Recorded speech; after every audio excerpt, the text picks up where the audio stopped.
Emma Sulkowicz transforms her life into a work of art. Resemblances to Wilde's The Picture of Dorian Gray?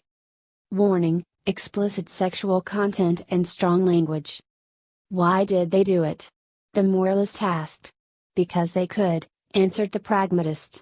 Mattress Girl Emma Sulkowicz gave the term attention whore a whole new meaning. Rape victim turns porn art activist and shocks a nation, quickly rises to global feminist icon and revolutionary, and she only just graduated from college. Eat that, critics.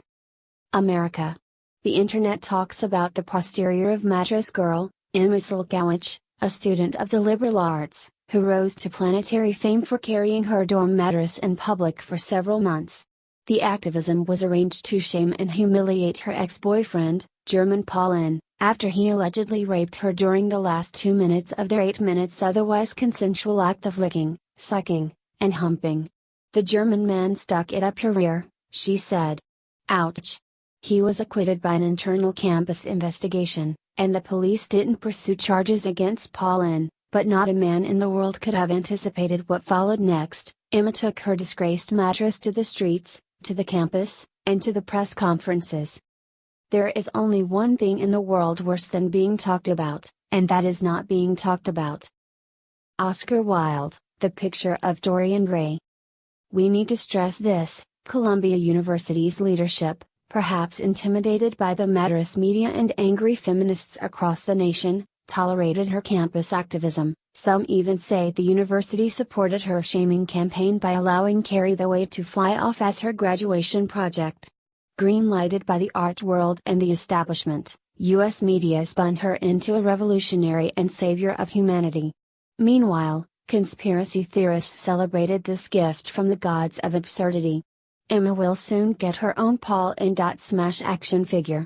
The CIA considers planting mattress revolutions all over the Middle East. Meanwhile, Germany was scolded for training rapists and sending them off to America. This is not okay, Germany. While this is all highly controversial, and often sad, stuff on so many levels, with Paul N.'s balls symbolically hanging around her neck, she refuses to let the world forget she was having a bad time with his dick.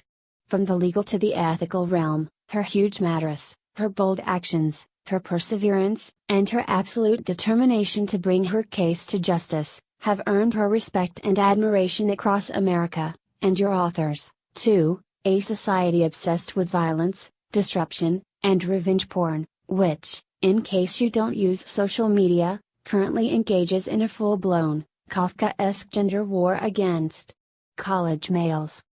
This may all very well be part of the internet's hate culture.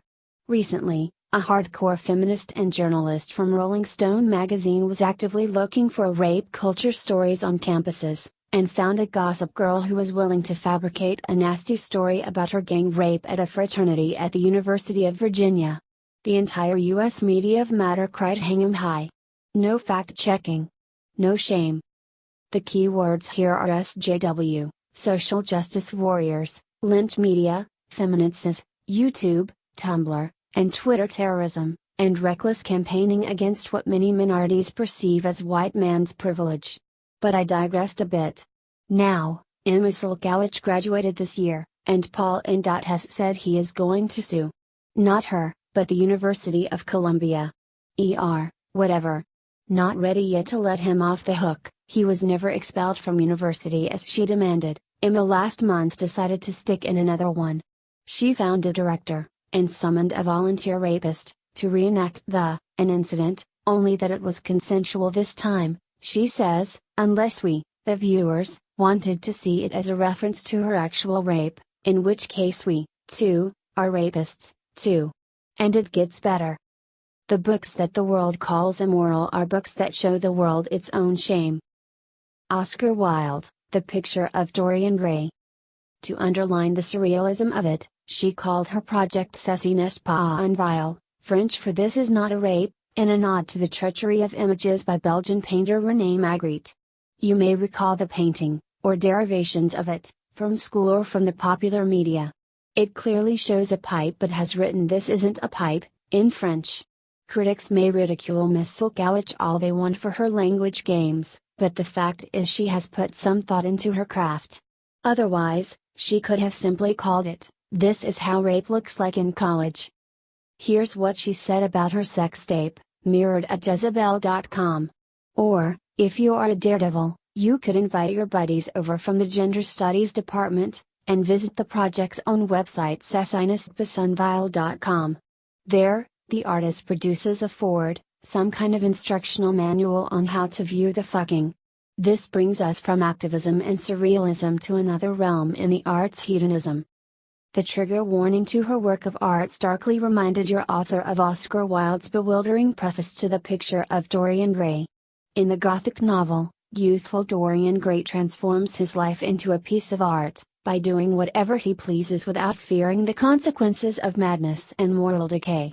The high-born, well-to-do gentleman will not experience the ramifications of guilt or shame or remorse for his immoral actions because he possesses his portrait, which absorbs all his soul-crushing pains, all the wicked horrors, and all the infinite regrets he amasses over his lifetime.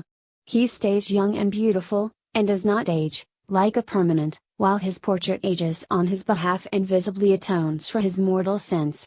Wilde's masterpiece explores morality in the arts, or better, the lack of it, and is probably one of the most dangerous allegories in Anglophone literature, secretly celebrating moral corruption, vanity, and exploitation. If one is young and beautiful, one can get away with murder. You will always be fond of me.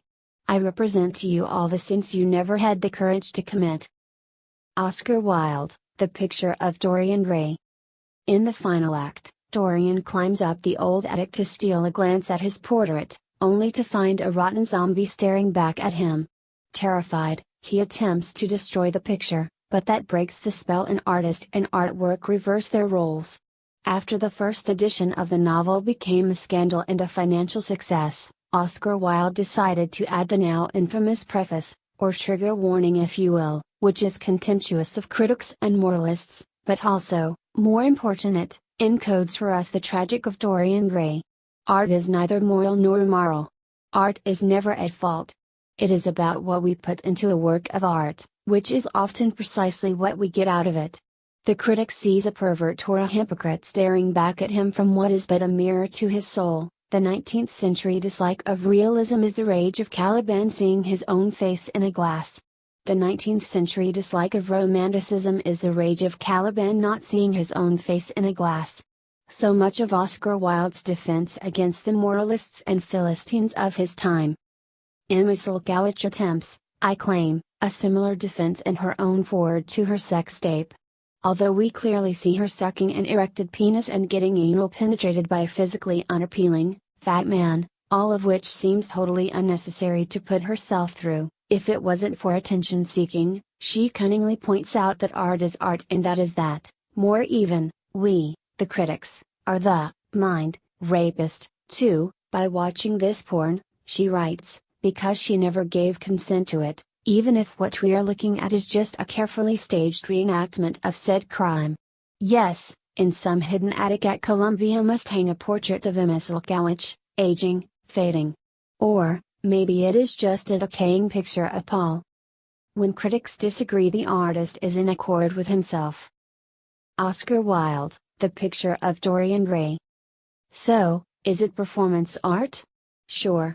Every act is art. Your author remembers a stint at Centre Pompidou in Paris in 2003, attending an exhibition of Der Giavotan by Vienna actionist Otto Mühl. What has been seen cannot be made unseen, regrettably. Actionists are often people shitting on each other's heads, drinking piss, and having orgies. The competition is though and bizarre, mainly from Germany and Japan, so everyone is pushing their limits. There's a man in China who sliced out his own rib for a more open China. Many actionists suffer from mental illness, rejection, or trauma, just like Miss Sulkowicz. Otto Mühl became the leader of an authoritarian cult, and got convicted for sex with minors. This all has nothing to do with Mattress Girl the person, of course, but at the same time has everything to do with her choice of performances. How far will she go? Maybe it wasn't simply her carrying a mattress, but a demon in that mattress who dragged her along and whispered into her ears, Most people die and discover when it is too late that the only things one never regrets are